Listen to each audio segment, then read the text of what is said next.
जी अस्सलाम वालेकुम। कैसे हैं आप? उम्मीद है आप सब बिल्कुल ठीक ठाक होंगे। और आज हमारी क्लास का बाकायदा आगाज़ हो रहा है, जो कि हमारा पहला टॉपिक है यूज़ ऑफ़ आर्टिकल्स। मेरी कोशिश है कि टाइम को ज़्यादा से ज़्यादा समेट के बिल्कुल टू द पॉइंट बात की जाए। बस किसी दोस्त ने मुझे से सवाल किया था कि सिर्फ हम क्वेश्चंस जो भी कि रिपीटेटिव क्वेश्चन होते हैं वो शेयर किए जाएँ।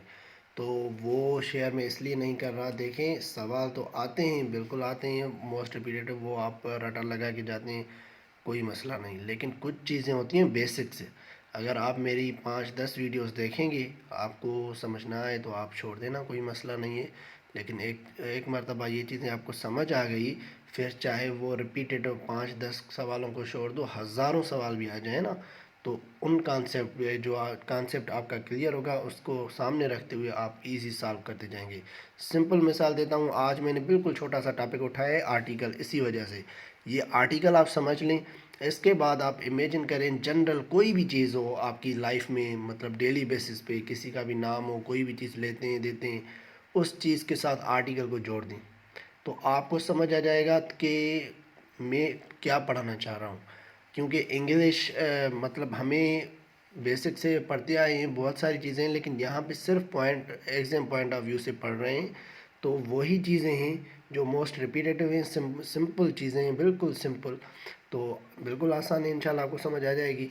तो आज की क्लास लेके देख लें आप, उम्मीद है आपको ज़रूर समझ आ जाएगी सारी चीज़ें। तो सबसे पहले हमारा जो टॉपिक है वो है यूज़ ऑफ आर्टिकल्स। आर्टिकल्स क्या होते हैं? नंबर पहला है, इसमें 3 टोटल आर्टिकल्स हैं, ए, एन एंड द। अब पहला जो है, पहला और दूसरा ए एंड एन, इनको इनडेफिनाइट आर्टिकल बोलते हैं। ये हर जगह हम जुमलों में यूज़ करते हैं, आपने भी सुना होगा, लेकिन काफ़ी लोगों को पता नहीं होता कि ए किन के साथ लगती है, एन किन के साथ लगती है, और द क्यों लगती है, किन किन वर्ड्स के साथ लगती हैं, किन नाउन्स के साथ लगती हैं। तो आज ये किन क्लियर हो जाएगा इंशाल्लाह। अब सबसे पहला है indefinite article. Indefinite article a, ये हम क्यों यूज़ करते हैं with only countable singular nouns. With only countable singular nouns, जो भी हम गिनती कर सकते हैं काउंटेबल नाउन्स हैं, जैसे laptop, pen, chair, mobile, book, car, कुछ भी, जो भी, जिस भी चीज़ का, जिस भी नाउन का हम नाम लेते हैं, गिन भी सकते हैं, अकेला कोई भी नाउन हो, उसके लिए हम अ यूज़ करते हैं, ए यूज़ करते हैं। ठीक है। अब ये तो जनरल है, कोई भी चीज़ हो उसके लिए ए यूज़ करते हैं, बिल्कुल आसान है, इसमें कोई फारसी नहीं है। कोई भी चीज़ अकेली हो, जिसके लिए आप बात करें, हम गिनती भी कर सकते हैं, जैसे बहुत सारी पेन्स होती हैं, बहुत सारी बुक्स होती हैं, तो हम कह सकते हैं कि a book, a pen, a chair. कोई भी अकेली चीज़ हो तो उसके लिए अ लगाते हैं। ठीक है। अब पहला आर्टिकल ये है, सिंपल, ये क्लियर हो गया होगा। दूसरा जो है इसके बाद वो है एन। ये भी इंडेफिनेट आर्टिकल है। अब एन जो है, इस पे थोड़ा आप ध्यान देना। ये जो होता है with before nouns adjectives that begins with pronunciation of A E I O U. अब ये इसका क्या मतलब है, pronunciation of A E I O U? जो भी चीज़ें हम जब नाम लेते हैं किसी भी चीज़ का, और किसी भी सिंगुलर का, किसी भी चीज़ का जब नाम लेते हैं, तो आवाज़ जो है ना, प्रोनाउंसिएशन, वो ए ई आई ओ यू की आनी चाहिए। अब यू में ये आता है तो ये नहीं होगा, साउंड जो है ना अ का आना चाहिए। अलिफ से जो उच्चार निकलता है, जो भी चीज़ मैं बात कर रहा हूँ, जैसे अ से जो भी स्टार्ट हो तो वो काउंट होगा। अभी यहाँ पे मैंने कुछ मिसालें दी हैं, इस पे आपको बहुत प्रैक्टिस करनी होगी। इस्तेमाल चीज़ ये सिंपल चीज़ है, लेकिन ये कभी कभी कन्फ्यूजन हो जाती है कि ए ई आई ओ यू से जो भी स्टार्ट होता है हम समझते हैं ये सब जो है ना, इनके साथ एन लगेगा। जैसे यूनिवर्सिटी है। अब यूनिवर्सिटी क्या है, यू से स्टार्ट होती है, ज़ाहिरी बात है, लेकिन आवाज़ क्या दे रही है, प्रोनाउंसिएशन क्या है, यू आ रही है, ये की आ रही है, अलिफ की नहीं आ रही। जहाँ पे अलिफ की आएगी वहाँ पे हम लगाएंगे एन। जहाँ पे भी अलिफ की आएगी वहाँ पे एन लगाएंगे। लेकिन अगर अलिफ की नहीं आती तो हम एन नहीं लगाएंगे। ठीक है। अब देखें, एप्पल, एप्पल के साथ मैंने एन लगाया हुआ है। एनिमल है, उसके साथ एन लगाया हुआ है, एन एनिमल। एस पी, जबकि ये एस से स्टार्ट होता है, ठीक है। लेकिन ऊपर मैंने लिखा हुआ है डेफिनेशन में कि प्रोनाउंसिएशन जिसकी अ से हो, ए ई आई ओ यू, अ से हो, ठीक है। अब प्रोनाउंसिएशन एस पी की कहाँ से आ रही है, ए एस पी, ठीक है। तो इस वजह से हम क्या करेंगे, एन एस पी। अब एम ए की डिग्री है, कोई भी बोलता है एम ए, तो उसके साथ हम एन एम ए लगा सकते हैं, ठीक है। अब इसके सामने मैंने दिया हुआ है एक छोटी सी मिसाल दी है, यूनिवर्सिटी जो स्टार्ट होती है यू से, जो मैंने ऊपर लिखा हुआ है, लेकिन साउंड क्या दे रही है, प्रोनाउंसिएशन क्या कर रही है, ये की कर रही है, यूनिवर्सिटी। तो इसके साथ हम एन लगाएंगे तो ये बिल्कुल गलत है, सामने गलत का निशान भी लगा हुआ है, ये बिल्कुल गलत है, इसके साथ अ यूनिवर्सिटी लगेगा। उसके बाद एन यूरोपियन, ये आवाज़ के क्या आ रहा है, साउंड क्या आ रहा है, यू का आ रहा है, साउंड यू का नहीं आ रहा, लेकिन स्टार्ट यू से हो रहा है, तो इस वजह से साउंड अगर अ का आएगा तभी हम एन लगाएंगे, तो ये भी बिल्कुल गलत है, इसको भी अ यूरोपियन करेंगे, ठीक है। ऐसी बहुत सारी मिसालें हैं। एक और मिसाल है ऑनेस्ट, जो बहुत ऑनेस्ट एच से स्टार्ट होता है, लेकिन उसका आवाज़ जो होता है अ से आता है, तो एन ऑनेस्ट कहते हैं, ठीक है। दूसरा है one, O N E, one. अब वन वाव का उच्चार आता है, तो इस वजह से ये मतलब अ का आवाज़ नहीं देता, तो वन के साथ वन लगाएंगे या कुछ भी, लेकिन एन नहीं लगाएंगे, ठीक है। तो ये चीज़ें थी, उम्मीद है आपको समझ आ गई होंगी। इसके बाद आता है डेफिनाइट आर्टिकल। अब डेफिनाइट आर्टिकल जो है वो है द।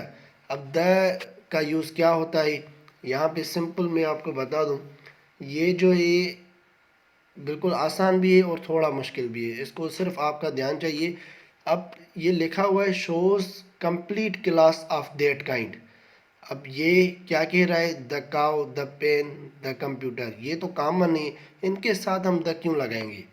अब इससे इसका एक सिंपल सा मैं मिसाल दूँ, जब भी हमको ऐसे लिखना होता है, मतलब क्यों ऐसे लिखते हैं, तो हम पूरी दुनिया में जितने भी काव होते हैं, काव को डिफ़ाइन कर रहे हैं, या पेन है तो पेन को डिफाइन कर रहे हैं। ये नहीं होता कि मेरी पेन या आपकी पेन, ये जनरल एक टॉपिक चल रहा है कि इस वक्त मतलब दुनिया में कोई भी टॉपिक मिल रहा है हमें, उस टॉपिक के हवाले से, जैसे द कंप्यूटर, तो द कंप्यूटर द क्यों लगाएंगे, वैसे कॉमन नाउन है, लेकिन जब हम यहाँ पे ऐसे में हमें मिलता है तो ये मतलब बहुत वसी होता है, पूरी दुनिया के लेवल पे हम बात कर रहे होते हैं, इस वजह से वहाँ पे हम द लगाते हैं, और सामने वाले को पता होता है कि हम किस कंप्यूटर के बारे में बात कर रहे हैं, ना अपने के बारे में बात कर रहे हैं, ना उसके बारे कंप्यूटर के बारे में बात कर रहे हैं, हम जनरल ओवरऑल जो भी ऑल ऑफ द वर्ल्ड जितने भी कंप्यूटर्स हैं उनके हवाले से कंप्यूटर को लेके बात कर रहे हैं, ठीक है। तो इसके साथ द लगेगा। अब द डेफिनाइट आर्टिकल है, ए एंड एन जो है ना वो इनडेफिनाइट आर्टिकल है। अब द जो डेफिनाइट आर्टिकल है, इसकी एक ख़ास वजह है, एक सिंपल मिसाल दे दूँ मैं आपको, जिस भी चीज़ के बारे में हम बात कर रहे हों और सामने वाले को पता हो, कोई भी चीज़ हो, दुनिया की कोई भी चीज़ हो, मैं अगर आपसे बात कर रहा हूँ, किसी भी चीज़ के बारे में बात कर रहा हूँ और आपको उस चीज़ का पता है, तो फिर कोई भी मतलब नाम हो, कोई भी चीज़ हो, तो आप जैसे जानते हैं किसी भी चीज़ के बारे में, मैं उसी चीज़ को रिपीट करके बात कर रहा हूँ, पूछ रहा हूँ आपसे या आपको बता रहा हूँ, तो मैं द यूज़ कर सकता हूँ।